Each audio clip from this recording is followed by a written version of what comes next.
මම බාරගුණේ එතුමාට ආදරේ ඉතින් මට ඕනේ මම මැරෙන්න කලින් මම SPN කලින් මේ දේවල් වෙනා නම් කලාකරුවන්ට මම සන්තෝෂයෙන් මැරෙනවා කියලා. ඉතින් වින්ඩෝ මම අපි කොහොමද කලාකරුවෝ ඔක්කොටම මම තාත්තගේ ආසාවක් තිබුණා. මම ඇස්සහන් කලින් මේ දේවල් වුණා නම් ඉදිරි දින කලාකරුවන් දින මේ දින ප්‍රීතිකම හිතනවා. දැන් එතුමා මේ වොට්ට කාර්මික පොඩ්ඩ බලන්න මම හිතුවා ඔබතුමාට කරන්න පුළුවන්. ඒ විශ්වාසය මට තියෙනවා. ඒක සිද්ධ වෙනවා. අපි දෙක් මාස්ටර් හම්බෙලා නැහැ. අපිට වාසනාවක් තිබුණේ නැහැ මේ මුණ ගැහෙන්න තාත්තා. ඉතින් ඔයා මුණ ගැහෙන්න කියන්නේ ඒ වගේම තමයි. එහෙනම් ඇත්තටම අද දැන් අයියා පස්සෙලා ඉන්න මේ තත්ත්වෙත් එක්ක ඇප්ලි කරගත්තු මේ අවස්ථාව ඔයා ඒක පාවිච්චි කරන්නේ පොඩු තමන්ගේ නියෝජනය කරන වෘත්තීය භාවය ඔසවන්න. ඔව්. මේ තාත්තා කිව්වනේ. තාත්තා කිව්ව දේ නේද? ඒකනේ.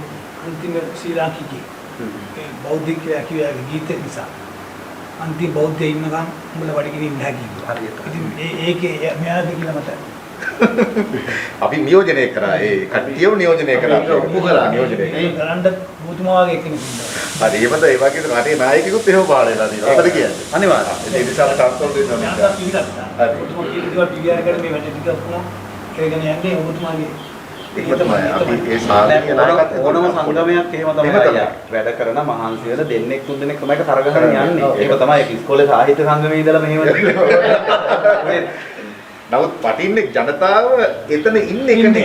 ඒක තමයි. ඒකනේ ජනතාවගේ ආදරය ඉන්නේ නිකන් නෙමෙයි. ජනතාව එතෙන්ට ගේන්න දශක 100ක් මහන්සි වුණා තමයි ව්‍යාපාරය.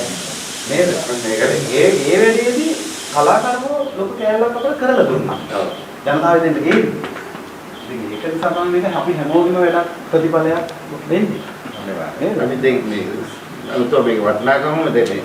තාත්තගේ රූපය හඬ ප්‍රතිපත්ති ගෙනියන්න ඉෂාක් හිටපු එක තමයි වටිනාම නැත්තම් ඒ සූරේ පොඩ්ඩක්වත් අඩු කරේ නැහැ. අඩු කරේ නැතුව ඒ නිසා තාත්තට දෙන ආදරය දෙගුණයක් වෙලා ඔයාට ආවා. ඒක තමයි අපිට කියන්න තියෙන්නේ. මෙයා අඩු කරගත්තේ නෑ හඬ පාලනය කරන එක්කනව තමයි. අනිත් එක නැත්නම් කටු මෙහෙමනේ. හරියටම හරි. ඔයක තමයි කඩෝලේ තමයි කියන්නේ. ඒකම මේ අතරම මේ මොහිදින් මහත්තයා ලොකු මුදල් අය කරේ නැහැ. අනේ මිනිස්සු මොනතරම් පුංචි යුගයක්ද? මෙයත් එහෙමයි. ඔව්. මෙයත් මේ ලොකු මුදල් අය කරේ නැහැ. දෙන දෙයක් අරගෙන ආවා. හැමෝම මාත් එකතු වුණා.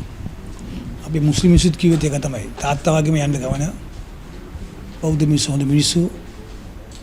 ඔය තාත්තා නිසා අපිට හොඳක් වුණා. ඉතින් ඔයාත් ඒ ගමන යන්න ඒක හොඳ ගමනක් කියලා කිව්වා. මෙහෙම තමයි මේ ආදරේ ලබා ගත්තේ. අදත් හෙටත් නැතිච දවසටත් මේක වැඩි වෙන මිසක් අඩු වෙන්නේ නැහැ. ඒ තාත්තට එහෙමයි. දැන් අවුරුදු 30 ගානක් 30 ගානට කිට් වෙනවා. නැති වෙලා. ඒත් ඒ ගෞරවය ආදරේ තව තියෙනවා. ඒක නිසා තමයි මම ජීවත් වෙන්නේ. ඒ ගීත ගායද්දි මම දැනගත්තා